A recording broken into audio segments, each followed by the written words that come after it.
Why did ancient people perform trepanation on skulls? Imagine finding a skull with a perfectly circular hole drilled into it. It might seem strange today, but thousands of years ago, this was a common practice. Ancient people performed trepanation, which means making holes in the skull, for many reasons. By studying these skulls, we learn a lot about how humans have changed and adapted over time. Trepanation was not just about surgery. It was part of their way of understanding health, injury, and even spiritual beliefs. Most often, trepanation was used as a medical treatment. When someone suffered a head injury from a fall, accident, or attack, their skull could fracture or shatter. The holes in the skull allowed healers to remove broken bone pieces and let out blood that had pooled under the skull. This helped reduce pressure on the brain and could prevent death from infections or swelling. So, in a way, it was an early form of emergency surgery, showing that ancient humans knew how to treat injuries and save lives. But trepanation was not only for injuries. Some cultures believed that drilling into the skull could help with mental or neurological issues.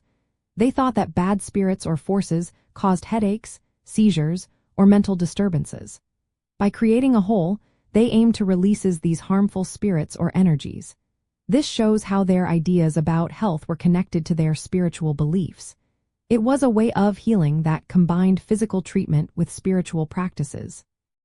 Looking at the bones, we see evidence that some people survived trepanation. The bone around the holes often shows signs of healing, meaning the person lived for some time after the procedure. This indicates that ancient practitioners had skills in surgery and knew how to care for patients. It also suggests that they understood how the body heals, which is a key part of biological anthropology. In some cases, trepanation might have been performed on important or respected members of a community. Perhaps they believed that these individuals played vital roles, and saving them was essential for the group's survival.